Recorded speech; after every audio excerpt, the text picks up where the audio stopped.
America's public enemy number one in the United States is drug abuse. It is not a raid. It is a home invasion. It's not an arrest. It's a kidnapping.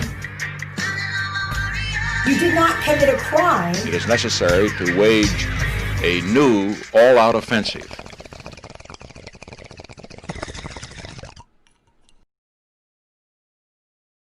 Oh, 6 more minutes. I might have time to get to this last article, and I need to because this one breaks my GD heart. And this happens a lot too. Toddler kidnapped at traffic stop in Nevada. Nevada, again. A legal state. Completely legal state. And they didn't just turn legal last week. Completely legal. Come to Nevada. You can do all the marijuana you want. Unless you're Connor Carreon. So on Wednesday, Connor Carreon, 29, and Armira Carreon, 21, both of Mendota, Illinois, and their young child stopped stopped along Interstate 15 running through Mesquite, Nevada. A man wearing a badge with his hands on his gun approached their vehicle. By threat of violence, the two were told to step out of their vehicle, at which point the assailant looted through its contents, all while the child was present. The assailant has been identified as a member of the Mesquite Police Department. A report released by the gang indicates nearly 18 pounds of raw marijuana, concentrated THC, marijuana oils, marijuana edible candies, and drug paraphernalia. Sounds like a fun car. Were taken. The items were stolen from the couple. Yeah, it does sound like a pretty fun car. You're doing great. I'm doing great, man. Sounds like a fun car. So the couple was taken to the Clark County internment camp. The child was handed over to an affiliate group working in tandem with their organization. They call it Child Protective Services. Nowhere here, though, did it indicate that that little boy or girl Was in danger. was in any sort of danger. They were in a legal state. They purchased some cannabis. Maybe they were driving. Maybe they just moved there and they were driving back to their house. Maybe they've got homes there and somewhere else. Maybe. Who cares? It doesn't matter. They just had weed. That's They all just had weed on them, and now they've lost their kid. a lot of you argue, what's too much? Who are you or I or anybody else to say what is too much? I don't care if it's a semi-truck full. It shouldn't be illegal whatsoever. I can go to BJ's Wholesale Club and buy like a literal gallon of steaks. Look, I don't need that many steaks, okay? Like, you can't tell me I need that many steaks. Somebody with a family of 15 having a birthday party might need that many steaks, though. So who are you to tell me what amount of this plant You're allowed to have. I'm allowed to have or not have? And then to take a child away from its parent, how traumatizing. That kid saw guns pointed at his mommy and daddy. And that was the last time they saw mommy and dad.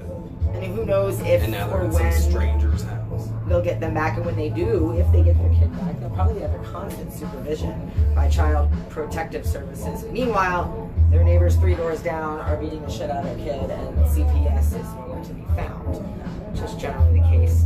A very unfortunate case. In a lot of instances, when you call for help from these people who are literally paid by you to help you, you don't. And if you have an argument against how much of this you're allowed to have, I'd like to ask you this. Here in Colorado, I can go down to the dispensary and buy an ounce, right? Am I somehow more violent or create more victims if I buy 2 ounces? Like, how does that really, doesn't that help the economy more? I'm spending more money in a local business with locally grown cannabis.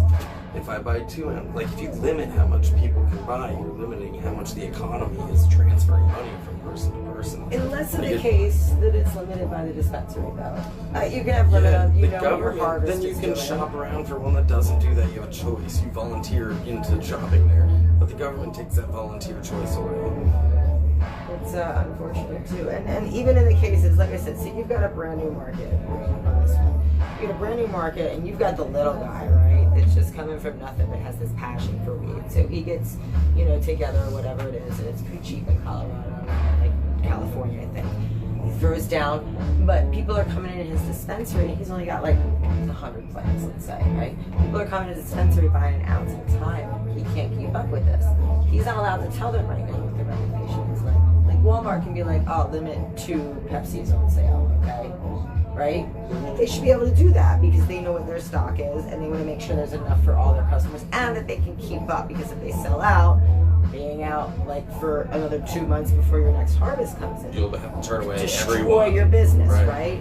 right? So yeah, I'm totally about like the stores being able to limit how much you can buy based on what they know their yield is, in order to help them succeed. But what we see right now is a government and a board that, even on the state level, they don't have any experts in cannabis, right? Making these rules, and they have no idea, like for instance, how long the harvest time is, what turnaround profit. They don't know any of these factors. You'll see they mirror a lot of the alcohol rules in those states. Actually, in Oregon, anyways, the same organization that oversees all the alcohol sales in the state also oversee the cannabis sales in the state. It's and most of the laws just kind of mirror those, except in Oregon, you can go down there and buy enough alcohol to kill yourself with. Just like that. Times 10. But you can't buy more than an ounce of cannabis. I'm the Commander-in-Chief, and I approve this message. Visit platoon420.com today and take the pledge. I will stand tall in the face of tyranny for the best interest of myself and my community. I denounce the archaic drug laws that have made victims of people they were written to protect, and I will not support any legislation that regulates what a person puts in their body.